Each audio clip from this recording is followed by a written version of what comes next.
Kepala Staf Presiden meminta publik waspada dengan serangan hoax yang sistematis. Kita klarifikasi langsung kepada Kepala Staf Presiden Muldoko yang bergabung dari Kantor Staf Kepresidenan. Pak Muldoko, terima kasih sudah bergabung bersama kami. Anda menyatakan bahwa hoax ini sudah sistematis, kemudian juga diatur sedemikian rupa, begitu. Apa sebenarnya indikasinya sehingga Anda bisa menyatakan ini?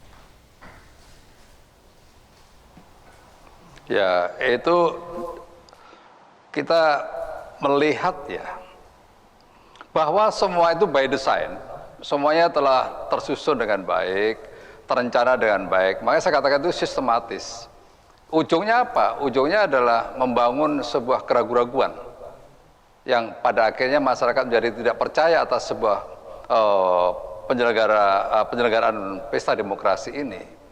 Untuk itu dari awal saya sudah mengingatkan kepada semuanya, ya, kepada semuanya, kita semuanya, bahwa ya, jangan karena mempunyai tujuan menang, tapi dengan cara-cara yang tidak baik itu supaya dihentikan.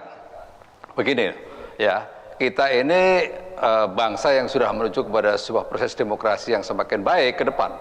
Jangan demokrasi ini diteror. Ada teror demokrasi, ada sebuah upaya-upaya yang tidak baik.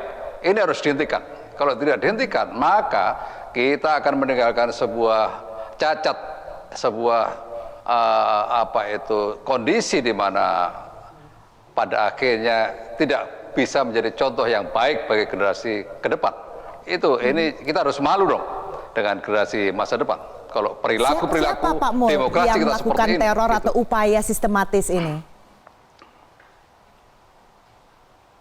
Ya, itu kan bisa dikenali dari berbagai peristiwa-peristiwa yang terjadi di media sosial, ya, dan mereka sudah mulai satu persatu sudah mulai kita tangkepin gitu ya. Kenapa? Ini harus tegas. Kita tidak bisa lagi membiarkan mereka-mereka yang seenaknya memainkan ruang-ruang publik ini menjadi sebuah mainan yang pada akhirnya menjurus kepada sebuah situasi yang tidak baik.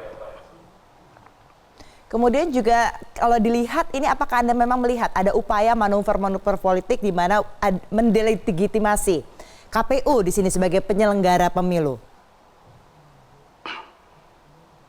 Oh, pasti jelas itu. Yang pertama adalah mendelegitimasi KPU. Itu awal. Tapi pada ujungnya nanti adalah sebuah upaya menggiring kepada publik bahwa apa yang dikerjakan oleh KPU itu tidak benar dan tidak sah. Nah, yang pada akhirnya adalah penyelenggaraan pemilu itu menjadi tidak sah. Nah, ini upaya-upaya yang sungguh tidak baik. Maka dari itu kita semuanya diingatkan. Ya, kita semuanya introspeksi bahwa upaya-upaya ke arah sana harus dihentikan gitu. Ini juga ada pernyataan dari politisi Andi Arief yang melihat ada keanehan sistematis yang cukup menyakitkan dikatakan di sini, terutama pada Pilpres nantinya, bahkan juga mengusulkan kepada Prabowo Subianto untuk menggunakan hak boikot pemilu dengan alasan keanehan yang tersistematis ini. Tanggapan Anda? Ya, terlalu buru-buru itu membuat judgement seperti itu ya. Itu sebuah justifikasi yang menurut saya terburu-buru. Kita memiliki sebuah instrumen yang bisa menegakkan demokrasi itu berjalan dengan baik. Jangan menjustifikasi seperti itu. Kan bisa diklarifikasi, bisa ada upaya-upaya untuk perbaikan ke arah sana. Kenapa koreksi itu hanya dilakukan oleh sekelompok kecil orang, tetapi yang lainnya tidak melakukan aksi yang serupa? Ini mesti ada upaya-upaya yang tidak bagus, kan begitu. Penggiringan-penggiringan seperti itu yang dilakukan oleh sekelompok kecil manusia, kalau tidak dihentikan, maka akan mempengaruhi yang lain. Nah, ini yang kita tidak inginkan. Pak Mul, apa yang dikhawatirkan dengan adanya upaya penggiringan opini seperti ini, kemudian tudingan bahwa pemilu Pilpres nanti sudah diyakini dicurangi dan sebagainya? Apa yang paling dikhawatirkan dengan adanya penggiringan opini seperti ini? Yang pertama adalah mengurangi kehormatan badan penyelenggara pemilu. Itu. Kita harus respect dengan KPU, karena KPU telah bekerja keras untuk menjalankan tugas-tugasnya itu.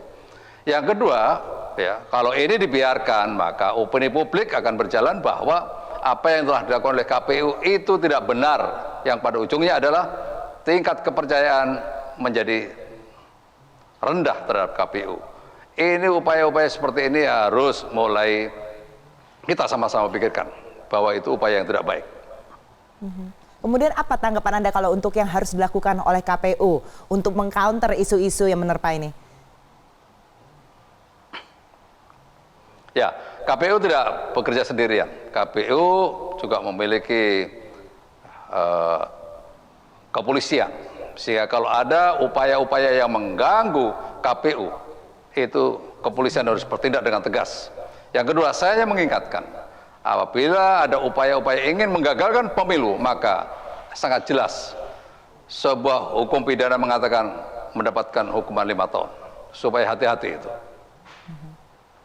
Pak Muldo tadi menyatakan, sempat saya dengar, sebenarnya Bapak udah tahu siapa aktor intelektual di belakang penyebaran hoax ini. Siapa Pak sebenarnya?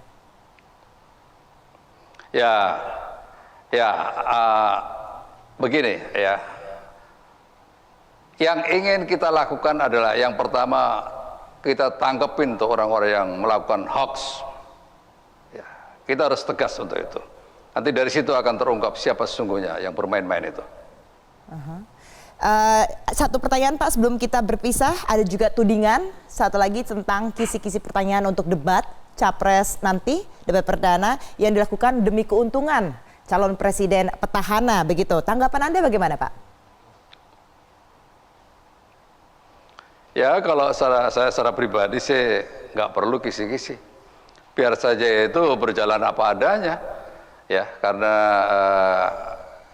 kisi-kisi itu menurut saya diperlukan bagi para panelis. Seorang moderator harus memiliki kisi-kisi sehingga jalannya sebuah debat itu sesuai dengan arah yang diinginkan, nggak melebar kemana-mana. Tapi kalau bagi para calon akan lebih bagus kalau tidak memiliki atau tidak disiapkan kisi-kisi, sehingga jalannya sebuah debat itu menjadi natural begitu. Itu pandangan saya secara pribadi seperti itu. Baik Pak Muldoko, Kepala Staf Kepresidenan, terima kasih sudah bergabung bersama kami.